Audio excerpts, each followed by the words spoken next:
Amigo, le tribunal des footix est de retour. Aujourd'hui, je suis accompagné du frérot Scipion, que vous suivez déjà certainement sur X et que vous avez peut-être déjà entendu sur son podcast Formation FC. Si ce n'est pas le cas, qu'est-ce que vous attendez?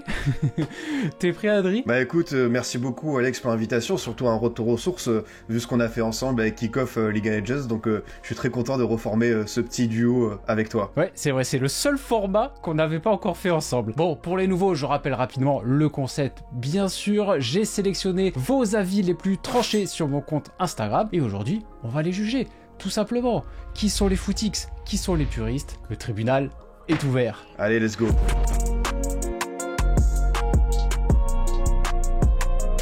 Avant de commencer, si tu te demandes où est-ce que j'ai trouvé cette merveille de maillot, c'est très simple amigo, c'est sur Vintage Football Area qui sponsorise cette vidéo. Que tu supportes le Real, le Bayern ou Valenciennes, quelle que soit l'époque du maillot que tu recherches, ne t'inquiète pas, tu vas trouver leur stock est fou. Et vu que les fêtes approchent, tu peux tenter également la box de Noël. Pour 40 €, tu reçois un maillot au hasard parmi le plus grand stock de maillots de France. Bon, bien sûr, tu pourras indiquer la taille et les clubs à absolument éviter. Franchement, pour un cadeau Noël, je trouve ça hyper original. Par contre, attention, seule une quantité limitée de box de Noël est encore disponible. Bref, fonce sur Vintage Football Area, amigo, je t'ai mis un lien vers leur site dans la description, et bien sûr, tu as toujours moins 10% avec mon code AMIGO. Allez, premier avis de Joe942. Étant supporter du Napoli, je vois tous les matchs de Zambo Anguissa, et je trouve qu'il a le niveau pour jouer dans un des 5 meilleurs clubs du monde. Ses mimiques nonchalantes constituent son seul point faible. Alors Zambo... compliqué celui-là.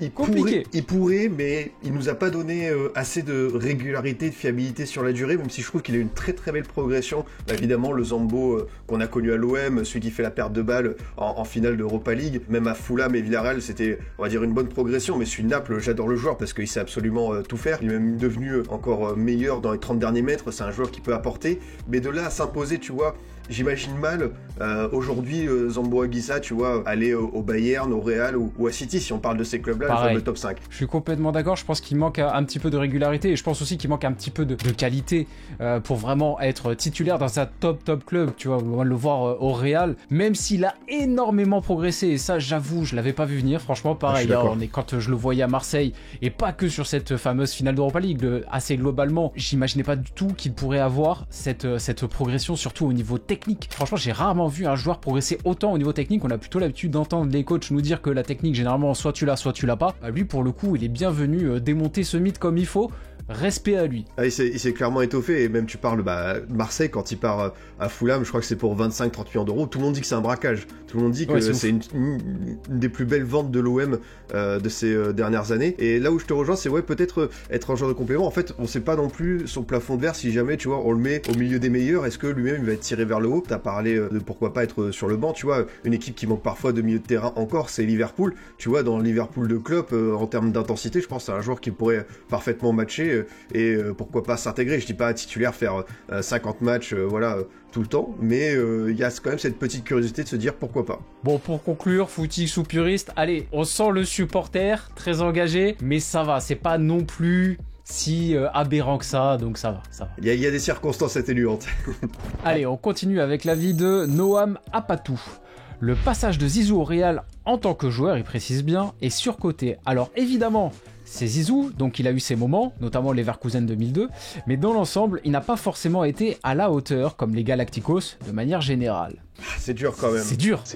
Moi je sanctionne parce que, en fait, c'est pas que Zizou, c'est comme tu l'as dit, la période des Galactiques qui, évidemment, par rapport aux noms, les Beckham, Figo, Raoul, Ronaldo, Roberto Carlos et donc Zidane, on attendait beaucoup plus, on attendait peut-être une hégémonie en Ligue des Champions, qu'ils aient en cherché 2-3 d'affilée, mais il y a quand même cette Ligue des Champions 2002, il y a cette reprise contre Leverkusen. Eh oui, c'est la reprise. Il y a des succès aussi il l'a cité, ça pour le coup. Ça, bon, on peut pas lui enlever. Enfin, non, franchement, Zidane, c'est un joueur qui a marqué de son empreinte le Real, et pas que le passage d'entraîneur, c'est aussi joueur.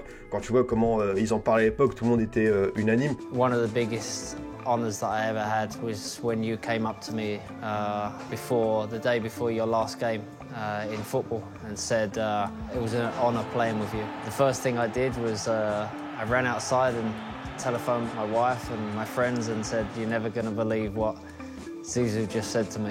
Je pense que c'était plus le collectif qui était, Florentino Pérez voulait ça, c'est Avengers, et malheureusement ça n'a pas permis de s'imposer sur la durée, et très très vite ça a été ce creux sur la fin des années 2000 quand petit à petit, ils sont partis chacun. Mais non, le Zidane joueur du Real, ça reste un monument quand même. Ça reste un monument, mais je pense qu'il y a une relecture du passage de Zidane au Real et de la carrière de Zidane de façon générale ces derniers temps que je trouve très négative. Je pense que ça vient de la part soit de supporters de Barcelone, soit de jeunes fans de foot qui n'ont pas connu cette époque et qui peut-être, je dis bien peut-être, je n'accuse personne, mais qui peut-être se contentent d'aller voir la fiche Wikipédia ou la fiche Transfermarkt pour aller voir un petit peu les stats et se dire c'est pas si ouf que ça en fait Zinedine Zidane. Sauf que Zidane au Real, ce n'est pas un joueur de stats, c'est quelqu'un qui t'apporte dans la vision du jeu, dans la qualité, dans la transmission, dans la technique. C'est aussi quelqu'un qui t'émerveille par son jeu. C'est quelqu'un qui était extrêmement beau à voir jouer.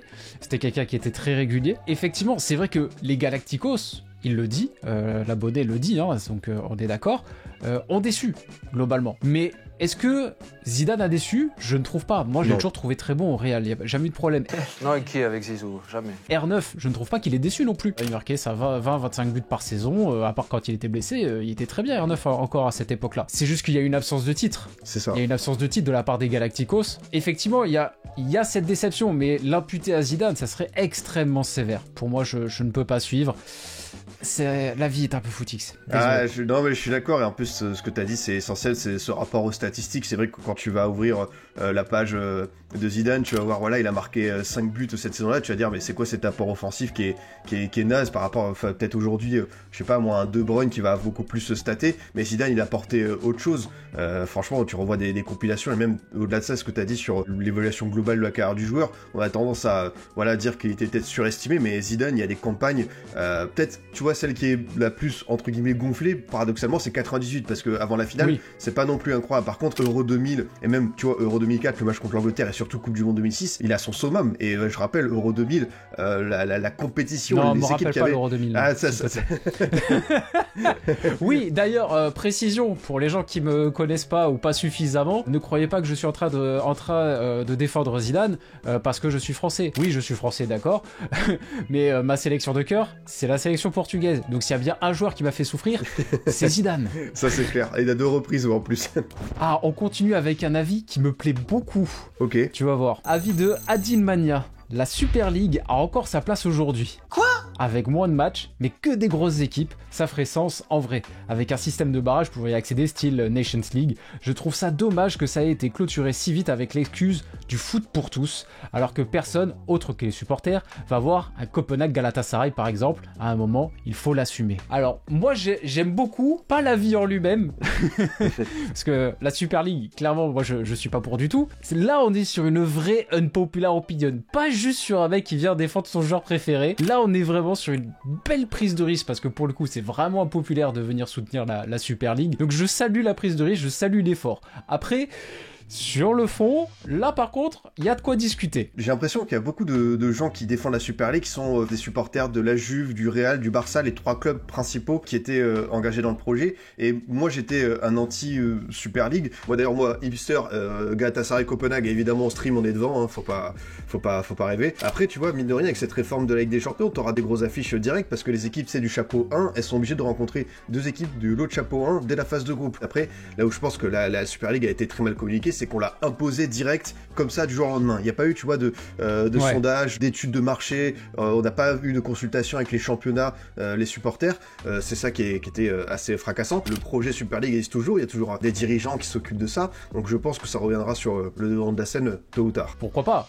Ça peut être juste une nouvelle version de la Ligue des Champions, avec voilà quelques nouveautés, faut pas être non plus complètement fermé, c'est vrai qu'on a tendance à être un peu conservateur dans le monde du football. Mais je suis fondamentalement contre. Les matchs de football n'ont pas vocation à plaire à tout le monde. Un match de foot se joue avant tout pour les supporters. Le match que tu cites, le Copenhague Galatasaray, ces équipes-là, elles jouent avant tout pour qui ? Le footix, ce moyen lambda européen qui va regarder un match tranquillement devant sa télé ? Ou est-ce qu'ils jouent pour les supporters du club ? Ou pour les sympathisants du pays, juste qui vont regarder le match un petit peu par fierté nationale, à ton avis ? Quelle est la vocation première de ces clubs ? C'est de jouer pour leurs supporters avant toute chose. Et ce Galatasaray Copenhague, il va être hyper important pour les supporters de ces clubs-là. Et à un moment donné, il faut pas être nombriliste. Si on commence à rentrer dans cette version ultra élitiste du football, bah ça veut dire qu'on va se priver d'une des choses qui fait qu'aujourd'hui, et que depuis longtemps, le football est aussi populaire. C'est parce que justement, il y a des surprises. On vibre jamais autant que quand on voit des surprises. Moi, je suis désolé, voir le Real Madrid gagner sa 25e Ligue des Champions, ça me fait ni chaud ni froid. J'espère qu'il y a un peu de spectacle, je prends du plaisir à regarder. Mais globalement, ça va pas me faire plus d'émotion que ça en tant que simple amateur de foot, puisque je ne suis pas supporter de ce club-là. Par contre, voir, par exemple, l'Ajax, il y a quelques années, qui fait un super parcours, qui éclate des gros, et avec en plus un super jeu, je suis désolé, ça me procure des émotions en tant que spectateur neutre. Parce que moi, encore une fois, l'Ajax, c'est pas un club qui m'intéresse en particulier. Mais là où moi je suis un peu comme toi, c'est la curiosité, c'est voir l'Ajax, c'est voir Naples, c'est voir même Benfica, des équipes qu'on n'attend pas du tout et qui vont surprendre leur monde avec des joueurs qu'on n'est pas habitués, des styles de jeu aussi qui vont nous surprendre et se dire que bah ça, les Agnelli et consorts, ils en veulent pas. Moi, ça me dérange profondément, surtout que la Juve ne mérite pas forcément, tu vois, évidemment, il y a un palmarès, un statut et tout, mais ne mérite pas sportivement d'y être plus pour moi que Naples ou la Roma, tu vois. The element of being anti-competitive goes against everything that football's about. Relegation, promotion, being rewarded for winning, being punished for not winning. These are things that add to the value of our game that we love. It shows me and screams that these people have no idea what football's about. Non, clairement, c'est vraiment pas. C'est vraiment un système qui, pour moi, va à l'encontre vraiment de ce que généralement on aime et de ce qui a fait la popularité de ce sport. Allez, on continue avec l'avis de Thomas 9894. L'équipe de France 2018 possède probablement l'effectif le plus surcoté de l'histoire. D'ailleurs, petite parenthèse, vous pouvez exprimer des opinions, des unpopular opinions sans parler de surcoté à chaque fois. Il n'y a que ça quasiment. Même le plus surcoté de l'histoire, Pavard. Ai-je besoin d'en parler? Varane et Umtiti, deux défenseurs centraux largement surévalués. Et on voit bien ce qu'ils deviennent aujourd'hui. Pogba, pas une seule saison de haut niveau depuis son départ à Manchester United, des beaux gestes en équipe de France, mais bien longtemps que ce n'est plus un joueur de football. Mbappé, on le vend comme le crack absolu du football mondial, à part un melon et un caca culotte dans les moments importants, on n'a pas vu grand chose. Et je passe les Tolisso, Kimpembe, etc. Là, t'as trouvé du lourd. Hein. Là, il y a un niveau de haine. Ah ouais, là, je sais pas si ce que Didier Deschamps lui a fait, il lui doit de l'argent, il y a un truc qui se cache derrière, mais évidemment, là, c'est footix à tout prix. Que l'équipe de France 2018, et encore, ne t'es pas enchanté en termes de style de jeu, mais ça reste une équipe qui a quand même mis 4 buts ça, on l'entend. En finale, 4 buts contre l'Argentine, qui a marqué de son empreinte la compétition. Je sais pas par où commencer, parce que même sur les joueurs, tu vois, dire Mbappé surcoté, enfin, quand même en 2026, va sans doute probablement devenir le meilleur buteur de l'histoire de la Coupe du Monde en seulement 3 éditions. Le mec a plié des standards qui sont absolument fous, alors que oui, avec le PSG, il rate certaines marches, mais en termes de ce qu'il a accompli à 24 ans et surtout avec l'équipe de France, on peut pas le banaliser. Et encore, on avait déjà parlé dans formation. Qu'il fait caca et culotte. Caca dans la culotte dans les grands moments, alors que le mec a littéralement inscrit un triplé en finale de Coupe du Monde. C'est quand même... C'est de la folie. Et même, tu vois, par rapport à Umtiti et Pogba, peut-être que on va dire les joueurs qui ont connu pour l'expression leur prime lors de 2018, bah on peut pas leur enlever ça, ils ont été à un niveau qui était maximal, parce que Pogba, oui, aujourd'hui on se rend compte que c'était plus un joueur de sélection que d'équipe, ça existe, ouais. Hein, on en a déjà vu avec les Shaqiri, tout ça. Nous, bah notre Shaqiri, c'est un cas très particulier, Pogba aussi. Ouais, c'est ça, mais le Pogba sélection, c'est un joueur, moi tu vois, par exemple, je le place dans mon 11 all-time équipe de France, parce que je trouve qu'à chaque fois il a été à un niveau qui était stratosphérique et qui était impressionnant, et il nous a donné des plus belles partitions en 2018, et même tu vois mettre Varane dans cette catégorie, alors que Varane, tu vois, il a été à un niveau fiable et régulier. C'est pas parce que tu vois ça s'est mal terminé contre l'Argentine, on le voit sortir au bout de sa vie et au bout de ses efforts, qu'on peut le ranger dans cette catégorie. Non, franchement, là il y a rien qui va pour moi. Je suis d'accord. Bon, Pavard, après dire que surcoté, bah en même temps tout le monde critique Pavard depuis des années, donc bon, je vois pas qui le surcote.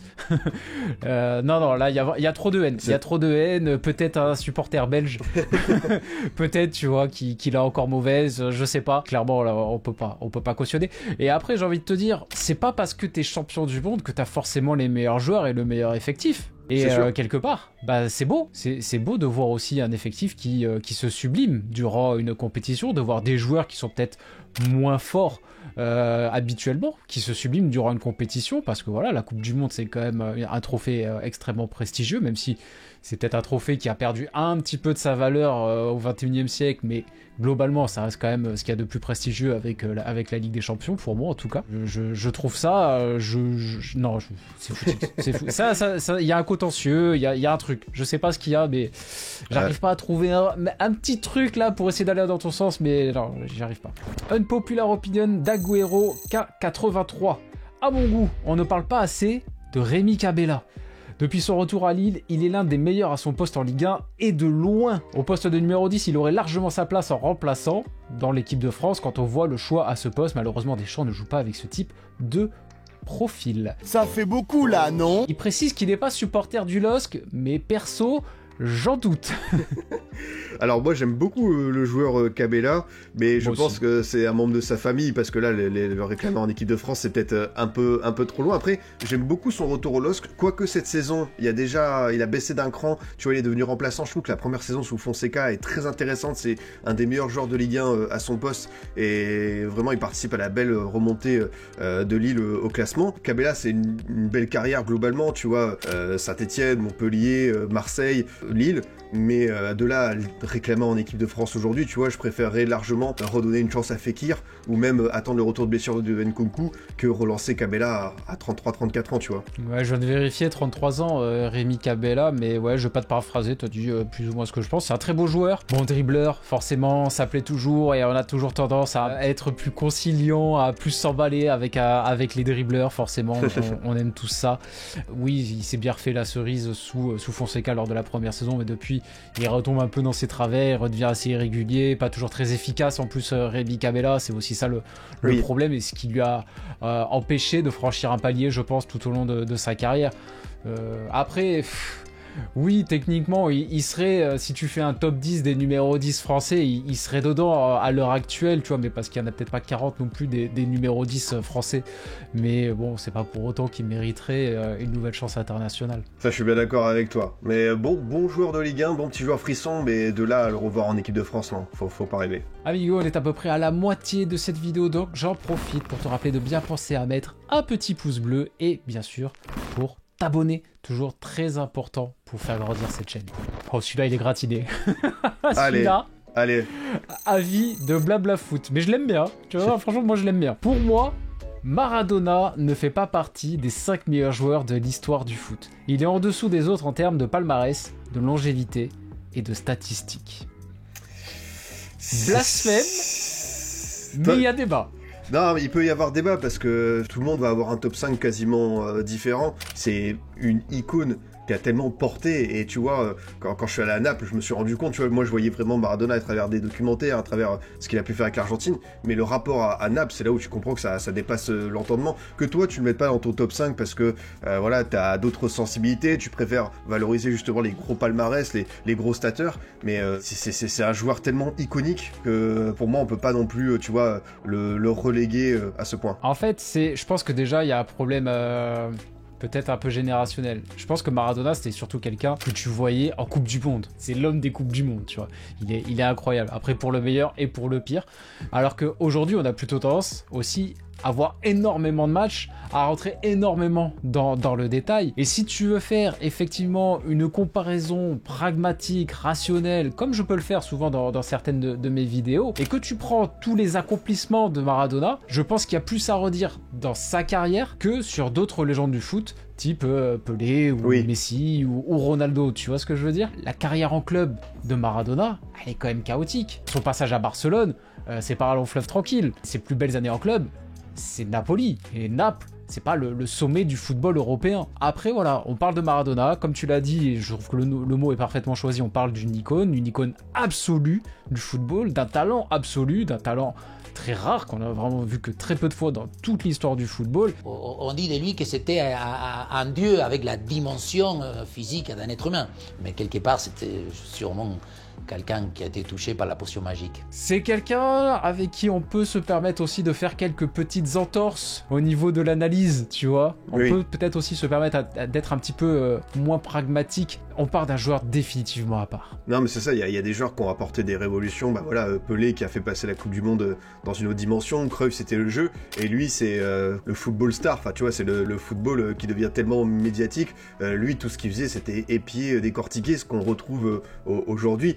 Et tu l'as dit, enfin en plus c'est quelqu'un qui avait tellement de facettes, et c'est vrai que voilà, en plus on a parlé de sa carrière de club qui est pas forcément la plus belle, la carrière d'entraîneur aussi elle est un petit peu ratée, le personnage en lui-même est sulfureux, c'est cette dimension un peu légendaire, elle est grâce à l'Argentine, grâce à la Coupe du Monde et ce rapport qu'il y avait avec les Napolitains, mais ça pour moi c'est quelque chose qui est indéniable et on a rarement vu ça, tu vois, enfin à quel point Maradona était au summum de son niveau, et en plus tu vois, c'est ce fameux match contre l'Angleterre qui résume tout le personnage, quoi, le but de la main et le but de folie en solitaire, quoi, c'est les deux facettes. Ouais, clairement. On est d'accord, on n'est pas d'accord, mais pour moi puriste quand même.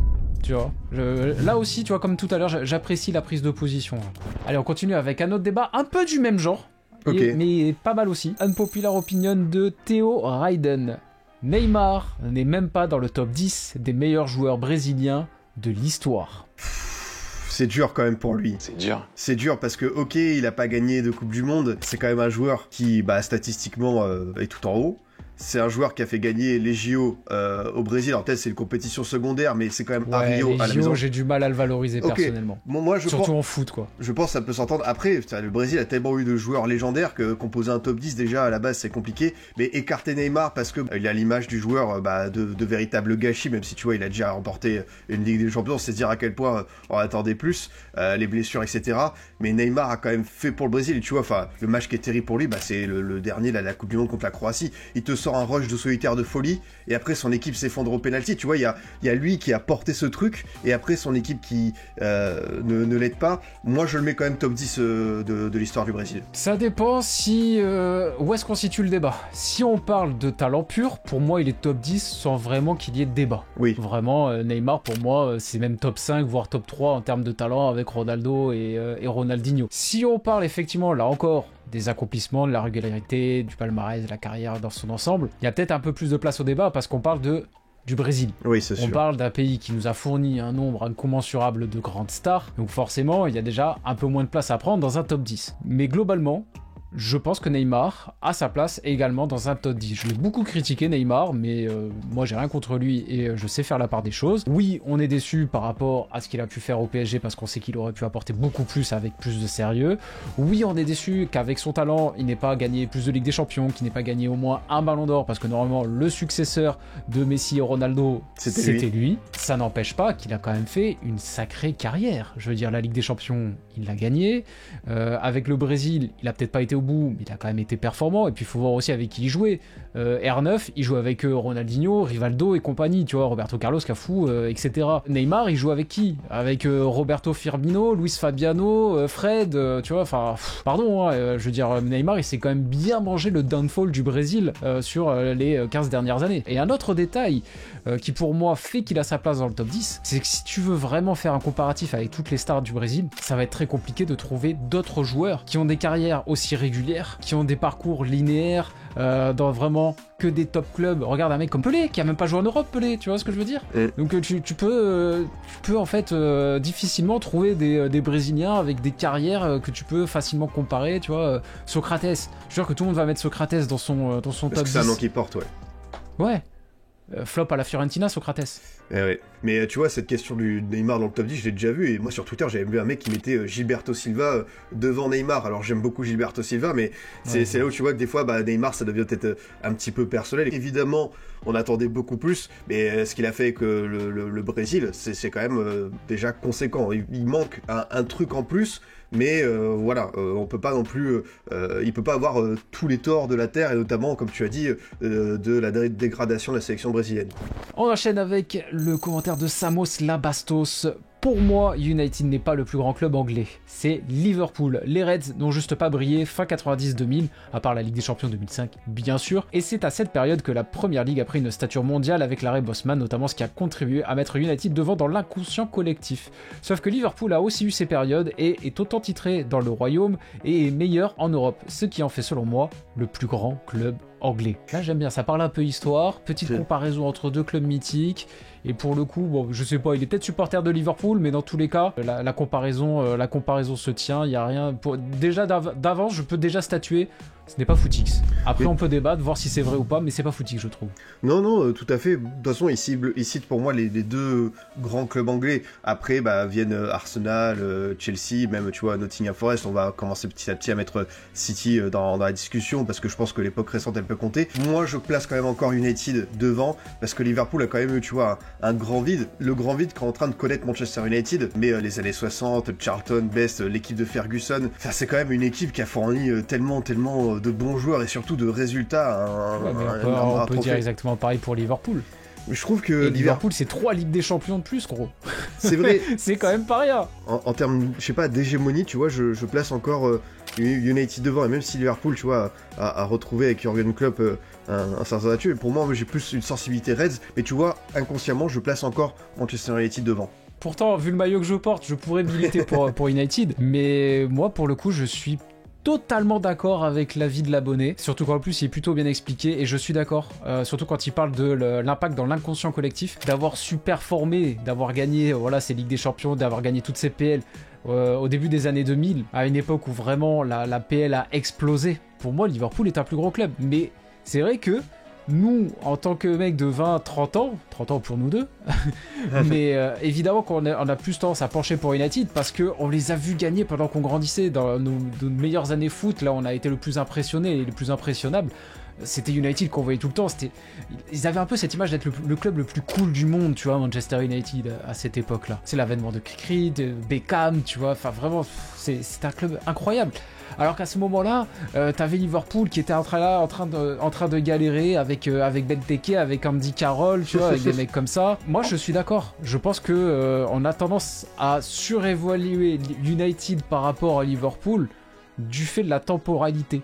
Mais au global, je peux pas dire ça, pour moi c'est absolument impossible. Mais Liverpool, c'est vrai qu'il y a beaucoup de titres qui datent, et forcément ça parle moins. Non, mais en tout cas, le débat est très intéressant. Tu vois, on a tous les deux des sensibilités différentes par rapport à ces clubs, et pourtant on fait l'inverse dans notre hiérarchie. Mais ce qui est sûr, c'est que Liverpool... Ah, toi tu préfères Liverpool de base ? Ouais. Nouvelle unpopular opinion de Mbila Jordi 01. Rodrigo Goes n'est pas aussi fort qu'on le croit. Hormis quelques coups d'éclat, dès que le niveau augmente, il disparaît complètement. On ne peut pas vraiment lui faire confiance. Vinicius est bien seul dans cette équipe. C'est dur pour Rodrigo, je trouve. C'est dur. Très dur. C'est dur. Un joueur moins talentueux que Vinicius, ça on va être d'accord, mais en fait ça reste... Ah non. Moi, je suis pas d'accord du tout. Ouais. Ah ouais, ouais, d'accord, ok. Ah, pas du tout. Pour moi, il a beaucoup plus d'intelligence de jeu, beaucoup plus de qualité technique que Vinicius. La seule différence, c'est que Vinicius a explosé plus tôt. Vinicius, hormis peut-être une capacité à marquer un petit peu plus et à faire peut-être quelques passes décisives de plus, je lui vois pas de grande marge de progression. J'ai du mal à croire qu'il puisse aller encore beaucoup au-delà de ça. Il va progresser certainement, mais... je suis pas sûr qu'il progresse beaucoup plus, alors que pour moi Rodrigo c'est pas un produit fini. Je suis assez persuadé qu'il a vraiment le talent et le potentiel pour aller beaucoup plus haut que ça. C'est juste qu'il n'est pas au même stade de l'évolution que Vinicius. Après oui, si on doit prendre une photo à l'instant T, Vinicius est au-dessus, ça je suis d'accord. Non mais c'est intéressant, tu vois, moi je pense l'inverse. Après, là où je trouve que Rodrigo c'est dur de l'évaluer à cet instant, ça reste d'une part comme je l'ai dit un jeune joueur, et en plus dans un Real Madrid qui a un secteur offensif qui va encore beaucoup bouger à l'avenir, et du coup forcément quand il sera accompagné je sais pas d'un Mbappé ou d'un Haaland, j'ai envie de voir comment est-ce que Rodrigo va progresser, parce que tu vois là où il a bien progressé c'est quand il y avait un Benzema à ses côtés, cette manière de tirer vers le haut au Real, et je pense que Rodrigo va en faire totalement partie. Mais enfin tu vois ça reste bon, c'est comme je suis d'accord avec toi, le produit est pas du tout fini, justement c'est le plafond de verre jusqu'où il peut aller. Je pense que le Real n'a pas encore terminé sa mutation offensive. Là il y a Jude Bellingham qui marche sur l'eau, et Rodrigo a fait quand même plusieurs bons matchs cette saison, notamment je pense à celui contre Valence, mais c'est un joueur qui est encore totalement capable d'exploser, et justement avec ce fameux 9 vedette, je pense qu'il peut totalement faire partie de cette nouvelle génération du Real et s'imposer en tant que titulaire à 100%. Et surtout c'est un joueur qui est quand même un peu baladé. et qui est rarement dans son poste de prédilection. On le voit souvent à droite, maintenant on le voit dans un 4-4 de losange, dans un rôle attaquant droit. On l'a vu également en 9. Et Rodrigo, c'est pas non plus un monstre physique, c'est pas un joueur avec un volume de jeu extraordinaire. S'il était dans une équipe où on lui laisserait un petit peu plus de place offensivement, on lui demanderait un petit peu moins défensivement, je pense aussi qu'il pourrait montrer beaucoup plus.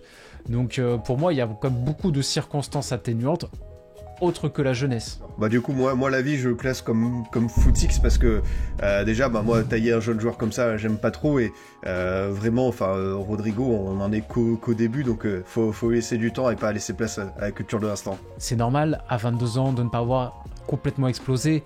C'est tout à fait logique. Regardez combien d'années Benzema a mis pour être un réel taulier de cette équipe. C'est ça. Allez, dernier avis de cette session Unpopular Opinion, celui de Teuka. Si seulement les blessures n'avaient pas autant freiné Arjen Robben. Je suis convaincu qu'on parlerait de lui dans la même conversation que Messi et Ronaldo. C'est quand même osé. Et pourtant, Robben a fait une très très belle carrière. Et c'est vrai que c'est un joueur qui en plus a eu ses blessures et eu ses grands moments comme la Ligue des Champions 2013. Mais de là à se dire qu'il aurait pu se rapprocher des deux phénomènes en étant à 100% physiquement, je ne suis pas d'accord. Je pense qu'aujourd'hui, on en parlerait comme d'un...